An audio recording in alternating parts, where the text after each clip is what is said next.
Hi guys, welcome to Spoons and Stilettos. Today we're talking decorating, and I have a little secret that I want to share with you. This is a little secret that I've observed and also seen other designers use.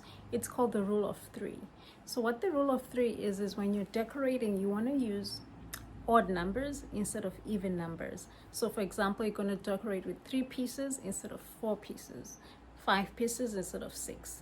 The reason is when you're decorating with odd numbers, it's easier on the eyes. Just imagine having 2 items of the same height, same width. It looks fine, but it's just very simple. It's not interesting. But if you're to have 3 items, one that is taller than the other, one that is wider than the other, different textures, that is what creates that interest, that visual interest, rather than having even numbers. So that's our tip for today. So when you're decorating today, or you're just looking to refresh your space, go get whatever you have, move it around, and put it in odd numbers together. You'll see what a huge transformation you're going to get in your home. And when you try it, just make sure that you're using different textures, different sizes. That way there's some interest to whatever you're working on. What you don't want to do is have the same thing. You don't want to have 3 of the same thing. I mean, you could still do that. It looks nice when you have 3 of the same thing sometimes, but always having a mix of things, like having a vase, a book, a candle, all in the same place, is a good way to decorate in 3s or in odd numbers. You could do 5 if you have a much bigger space. We tend to use 3 a lot because that's the number that tends to work in most homes. So that's our tip for today, guys, and I'll show you a few examples in practice, and let me know what you think in the comments below. So a good example is this fireplace mantle. So we've got 3 items placed over the mantle. We've got 3 different heights, we've got 3 different widths, and we've got different textures going on here. And that's the key, right? You want to have differing items of different heights, different lengths, different widths, different textures.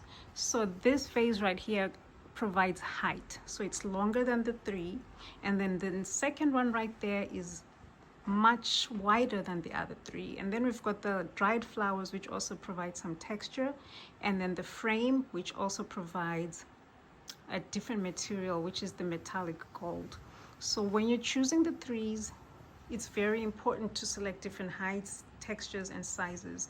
Just to show you what it looks like when it's just the 2. Like if we remove this frame, that is what it's going to look like. It looks fine, but then something just doesn't look right with it. But when you add the frame back on, it just completes the look. So that's what that rule of 3 is. It creates a visual balance to the eyes. Another very simple illustration of the rule of 3 is this stack of books that I have on this ottoman. Basically, we've got a larger book, medium size, and then we've got the candle holder. So simple, and we're just decorating with books here, so you don't even have to spend a lot of money. I got this Chanel book from, I believe I got it from Amazon, and of course gotta have a book for Nelson Mandela, and we've got a beautiful candle with a textured vase. Having these 3 items together just creates a visual interest, and it looks much more interesting than it would have looked if it was just the 2 books. You see what I mean? So if I add that vase back, it looks a little bit more interesting. So there you go, guys. That's the rule of 3 in practice. Let me know your thoughts in the comments below, and happy decorating.